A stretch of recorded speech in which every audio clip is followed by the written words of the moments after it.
भारत में जो जानकारी मिल रही है वो बहुत ही खतरनाक है और बहुत ही चौंकाने वाली है। 5,000 महिलाएं पाकिस्तान के लोगों से निकाह करके भारत में बैठी हुई हैं। 5 लाख। और जो महिलाएं भारत में हैं जिन्होंने पाकिस्तानियों से निकाह किया है उसमें किसी के 8 बच्चे, किसी के 9 बच्चे, किसी के 6 बच्चे, 5 से कम तो मिल ही नहीं रहे। 10-12 बच्चे वाले भी परिवार मिल रहे। अगर एवरेज 5 बच्चे मान के चलिए तो 5 लाख महिलाओं से लगभग 25 लाख बच्चे जिसके फादर पाकिस्तानी हैं, वो 25 लाख बच्चे भारत में रह रहे हैं। और वो बच्चे कोई छोटे भी नहीं, वो बड़े हो चुके हैं, उनका शादी विवाह भी हो चुका है। तो यानी 5 लाख महिलाओं ने पाकिस्तानियों से शादी किया, उनके ऑन एन एवरेज लगभग 25 लाख बच्चे पैदा हुए। वो मां भी, वो दादी भी बन गई हैं, वो नानी भी बन गई हैं और वो अम्मा भी बन रही हैं। तो लगभग 25 लाख नाती और पोते। यह बहुत ही बड़ी खतरे की घंटी है।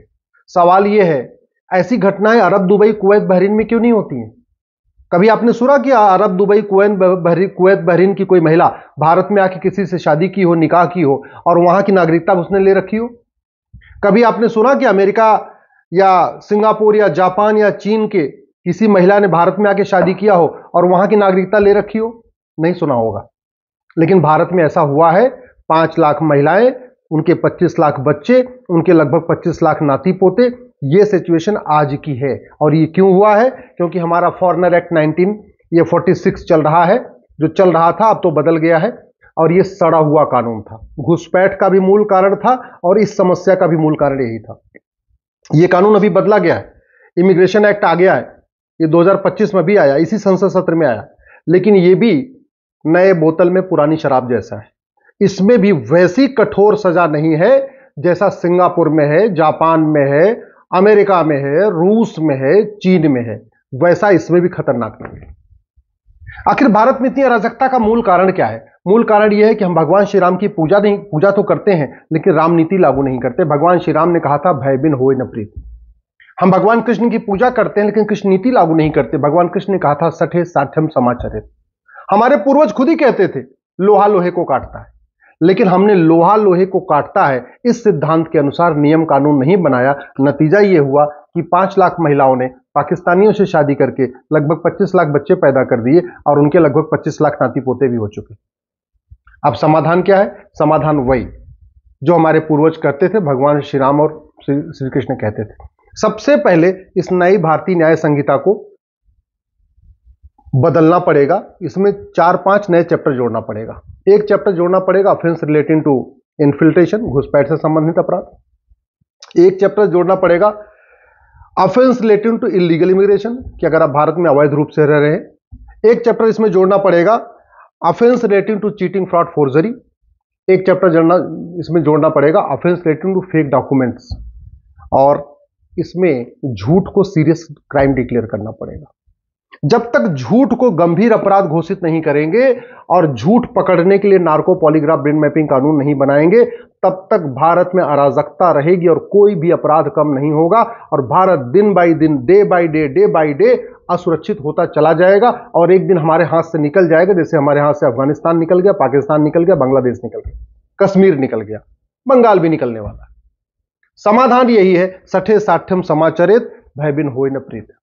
मैं पूरी गारंटी के साथ कह रहा हूं, आप किसी एक महिला को पकड़िए, उसका narco polygraph brain mapping test करिए और टेस्ट करके उससे पूछिए कि तूने निकाह क्यों किया था।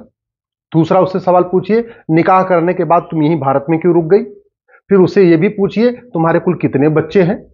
और फिर उससे यह भी पूछिए, तुम्हें भारत में रहने के लिए किसने किसने मदद की, कौन तुम्हें पैसा देता है, कहां से पैसा आता है, तुम्हारे बच्चों के सर्टिफिकेट कैसे बने, बर्थ सर्टिफिकेट कैसे बना, तुम्हारा आधार कैसे बना, तुम्हारा पासपोर्ट कैसे बना, तुम्हारा डोमिसाइल सर्टिफिकेट कैसे बना। ये सारी बात पूछ लीजिए। तो जानते, एक एक महिला के कम से कम 10-10 मददगार निकलेंगे। वो 10 लोग मदद क्यों कर रहे? क्योंकि भारत में न तो फर्जी डॉक्यूमेंट बनवाना गंभीर अपराध है, न बनवाना गंभीर अपराध है। तो महिला ने सारे डॉक्यूमेंट बनवा लिए क्योंकि वो सीरियस क्राइम नहीं है। और आधार बनाने वाले ने आधार बना दिया, नगर निगम वाले ने बर्थ सर्टिफिकेट बना दिया, तहसील वाले ने राशन कार्ड बना दिया, हर जगह के आरटी ऑफिस के दलाल ने उनको ड्राइविंग लाइसेंस बना के दिए। सारे डॉक्यूमेंट बनते चले जा रहे हैं। क्यों? क्योंकि फर्जी डॉक्यूमेंट बनाना और फर्जी डॉक्यूमेंट बनवाना गंभीर अपराध है। ये जो भारत में रह रही हैं, ये हमारी राष्ट्र की सुरक्षा के लिए खतरा है। उससे निपटने के लिए हमारे पास एनएसए है, लेकिन कहीं की पुलिस एनएसए नहीं लगाती, क्योंकि जो नेशनल सिक्योरिटी एक्ट है इसमें कहीं लिखा ही नहीं है कि भारत में अवैध रूप से रहना राष्ट्र की सुरक्षा के लिए खतरा है।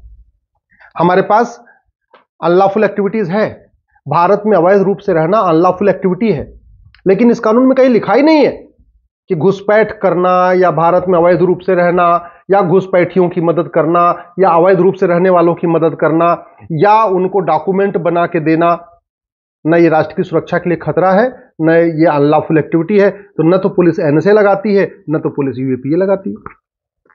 हमारे पास हर राज्य के पास ऑर्गेनाइज क्राइम से निपटने के लिए कानून है। ये 5 लाख महिलाएं जो यहां रह रही हैं, ऐसा नहीं है, बड़ा इनका पूरा नेक्सस है, पूरा संगठन है, इनको पूरी फंडिंग आ रही है, इनको पूरा यहां मोटिवेट किया जा रहा है। अदरवाइज भारत में कोई भी शादी करने के बाद अपने मायके में थोड़ी रहता है, ये तो परंपरा है। वो चाहे हिंदू हो, चाहे जैन हो, चाहे बौद्ध हो, चाहे सिख हो, शादी हुई कि बेटी गई अपने ससुराल। सवाल यह है कि ये शादी कर रही थी पाकिस्तान में, तो भारत में रह क्यों रही थी? क्या था इनका मोटिव? क्यों इन्होंने पाकिस्तान की नागरिकता नहीं लिया और भारत की नागरिकता पकड़ के बैठी रही?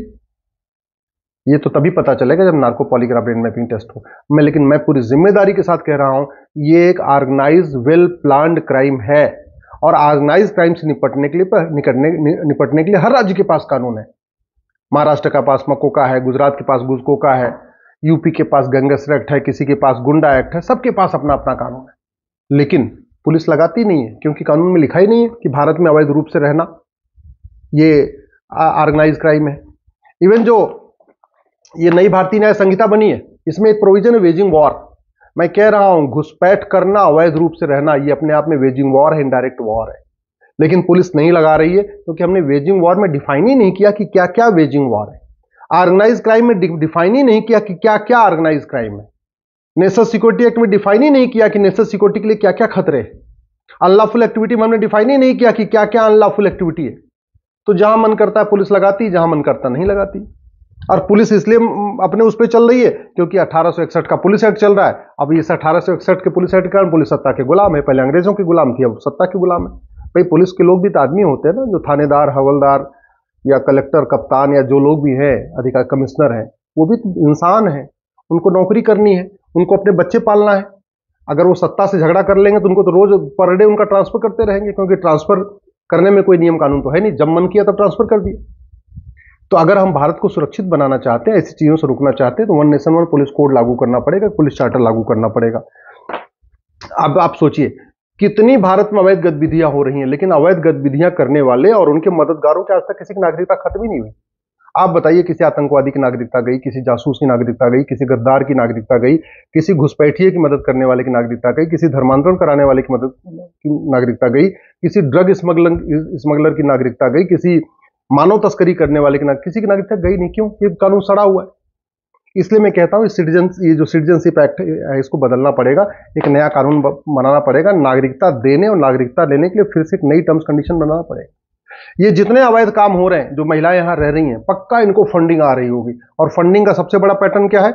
नकली दवाओं के कारोबार से जो पैसा आता है उससे फंडिंग होती है, और जो ड्रग का कारोबार चलता है उससे फंडिंग आती है। ये क्यों चल रहा है? ये 1940 का बना हुआ ड्रग एक्ट महा सड़ा हुआ है, महा घटिया, इसलिए नकली दवाओं का कारोबार चल रहा है। ये एनडीपीएस एक्ट भी महा सड़ा हुआ है, महा घटिया, इसलिए ड्रग स्मगलिंग भी चल रही है। दुनिया के कई देशों में नकली दवा का कारोबार करना और ड्रग स्मगलिंग करना, इसमें फांसी होती है। सिंगापुर में तो कई लोगों को फांसी दे दिया, फांसी दी जाती है, 100% प्रॉपर्टी जब्त की जाती है, नागरिकता खत्म की जाती है। हमारे यहां ऐसा कोई प्रावधान ही नहीं। ये कांग्रेस ने 2010 में एफसीआरए कानून बनाया था। जानते हैं क्यों बनाया था? भारत में अवैध कार्य करने वालों को फंडिंग कराने के लिए। नक्सलियों को, माओवादियों को, जिहादियों को, मिशनरियों को, आतंकवादियों को, अलगाववादियों को, सबको फंडिंग चलती रहे। जो देश विरोधी लेखक हैं, बुद्धिजीवी हैं, पत्रकार हैं, कलमकार हैं, यूट्यूबर हैं, जो देश विरोधी काम करने वाले, सबको फंडिंग चलती रहे, उनके एनजीओज को फंडिंग होती रहे, उसके लिए एफसीआरए कानून बना था। ये जब तक खत्म नहीं होगा तब तक विदेशी फंडिंग नहीं बंद होगी। फंडिंग नहीं बंद होगी तो अवैध काम नहीं बंद होगा। क्योंकि कोई भी काम जो भारत में लोग रहते हैं वो निस्वार्थ भाव से नहीं करते, पैसे के लिए करते हैं। वो पैसे के लिए जासूसों की मदद करते हैं, पैसों के लिए गद्दारों की मदद करते हैं, पैसे के लिए घुसपैठियों की मदद करते हैं, पैसे के लिए मिशनरियों की मदद करते हैं। तो जब तक फंडिंग नहीं बंद होगी तब तक ये देश विरोधी काम नहीं बंद होंगे। जब तक काला धन पैदा हो रहा है ना, तब तक काला कारोबार नहीं बंद होगा। जितने भी अवैध काम होते हैं सबकी फंडिंग काले धन से होती है, और काला धन जनरेट हो रहा है, जबरदस्त जनरेट हो रहा है। आप बीच में देखते रहे होंगे 500-500 की नोट पकड़ी जाती है, बोरे के बोरे पकड़ी जाती है। अभी जज साहब के यहाँ 500 रुपए के बोरे पकड़े गए थे। कितने नेताओं के यहाँ 500-500 के बोरे पकड़े जाते हैं। आम जनता को 500 रुपए के नोट की जरूरत नहीं। आम जनता तो 100 रुपए बहुत पर्याप्त है। 100 रुपए से ज्यादा कोई पर डे खर्च करता नहीं। 80% लोग पर डे 100 रुपए से कम खर्च करते हैं। उनको बड़ी नोट की जरूरत ही नहीं। जो बड़े हैं उनके पास एटीएम, पेटीएम, भीम, यूपीआई, डेबिट कार्ड है, फिर भी 500 रुपए की नोट चल रही है। 100 रुपए से बड़ी नोट बंद कर दिया जाए और इस कानून को बदल दिया जाए, काला धन रुक जाएगा, काला धन, काला कारोबार रुक जाएगा। तो ये जो अवैध काम हो रहा है, जो अवैध रूप से रह रहे हैं, जो घुसपैठ होती है, धर्मांतरण होता है, ये सारे काम रुक जाएंगे। बेनामी लेन देन जब तक नहीं रुकेगा तब तक अवैध काम चलता रहेगा। और बेनामी लेन देन रोकने का एक ही तरीका है, संपत्ति को आधार से लिंक कर दिया जाए और यूनिक आइडेंटिटी जो आधार नंबर है इसको कॉमन कर दिया जाए। जो आधार नंबर है यही ड्राइविंग लाइसेंस का नंबर हो, यही पासपोर्ट का नंबर हो, यही आपके सारे डॉक्यूमेंट का नंबर आधार हो। जब कोई आप कार खरीदो, बाइक खरीदो, मोबाइल खरीदो, कुछ भी सामान खरीदो, 10,000 रुपए से महंगा अगर सामान खरीदने, वो आधार में लिंक होता चला जाएगा। बेनामी लेन देन रुक जाएगा। बेनामी लेन देन रुक जाएगा तो भारत में शांति आएगी, अराजकता बंद हो जाएगी। हवाला का कारोबार रोकना पड़ेगा। सारी फंडिंग, खाड़ी देशों की जितनी फंडिंग होती सब हवाला के जरिए आती है। जिहादियों की, मिसरियों की, धर्म मदरसा बनाने की, मस्जिद बनाने की, मजार बनाने की, दरगाह बनाने की जितनी फंडिंग आ रही है, अलगाववादियों की, आतंक, सारी फंडिंग हवाला के जरिए होती है। हवाला तभी रुकेगा जब 100 रुपए से बड़ी नोट बंद हो, 5,000 रुपए से महंगे सामान का कैश लेन देन बंद हो, प्रॉपर्टी को आधार से लिंक किया जाए। सबसे बड़ा मूल कारण है अवैध काम का, वो है भ्रष्टाचार। ये बचते हैं भ्रष्टाचार के जरिए। पुलिस की जांच गड़बड़ हो जाती है पैसे देके, जज साहब गलत फैसला दे देते हैं पैसे देके, गवाह तैयार हो जाते हैं पैसे के दम पे। तो जब तक ये करप्शन अब नहीं बंद होगा, और सबसे बड़ी बात ये कि जब तक भारत में झूठ बोलना गंभीर अपराध नहीं होगा, झूठ पकड़ने के लिए नार्को पॉलीग्राफ ब्रेन मैपिंग कानून नहीं बनेगा, झूठा हलफनामा दाखिल करना, झूठी गवाही देना, इसको गंभीर अपराध घोषित नहीं किया जाएगा। और झूठा डॉक्यूमेंट बनाना, झूठा Aadhaar, ration card, driving licence, voter ID, birth certificate, झूठा डॉक्यूमेंट बनाना और झूठा डॉक्यूमेंट बनवाना, इसको सीरियस क्राइम डिक्लेयर नहीं किया जाएगा। तब तक अवैध काम होता रहेगा। मैं गारंटी के साथ कहता हूं, जो 5 लाख महिलाएं रह रही हैं ना, इनके जो 25 लाख बच्चे हैं और 25 लाख इनके नाती पोते हैं, ये भारत छोड़ के भाग जाएंगे। केवल इतना काम करिए, ये जो इमिग्रेशन एक्ट है ना, जिसमें अधिकतम 3 साल की सजा है, इस कानून को बदलिए, ऑर्डिनेंस ले आइए। भारत में अवैध रूप से रहने को जघन्य अपराध घोषित करिए। भारत में अवैध रूप से रहने वालों की 100% संपत्ति जब्त करने, उनकी नागरिकता खत्म करने और उनको 10 से 20 साल की सजा देने के लिए कानून बनाइए। केवल अवैध रूप से रहने वालों नहीं, उनके मददगारों के लिए भी वही धारा, यानी जो भारत में अवैध रूप से रह रहे हैं, जो उनकी मदद कर रहे हैं, जो उनके मददगार हैं, उनकी भी 100% प्रॉपर्टी जब्त करने, नागरिकता खत्म करने और 10 से 20 साल की सजा के लिए कानून बनाइए। मैं गारंटी के साथ कहता हूं, जो बाप है ना, वो अपनी बेटी को खुद ही कहेगा, भाई तूने निकाह कर लिया, तू पाकिस्तान जा। भाई उसको भगा देगा, बोले तू जा मेरे घर में ना, नहीं मत रह, नहीं तेरे चक्कर में मैं भी जेल में जाऊंगा, मैं भी सड़ जाऊंगा जेल में।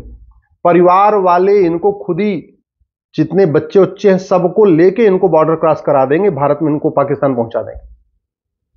अदरवाइज अगर ये कानून नहीं बदलेगा तो ये सब खेल चलता रहेगा, और खेल चलता रहेगा तो 20 से 25 साल के बाद बहुत ही भयानक परिणाम देखने को मिलेंगे। ऐसी चीजें देखने को मिलेंगी जो आप कल्पना नहीं कर रहे हैं। अभी आप कश्मीर देख रहे हैं, मुर्शिदाबाद देख रहे हैं, ये आपके मोहल्ले में भी होगा, आपके तहसील में भी होगा, आपके जिले में भी होगा, आपके आसपास भी होगा। इसलिए मैं आपसे आग्रह कर रहा हूं, कानूनों को बदलने की मांग करिए।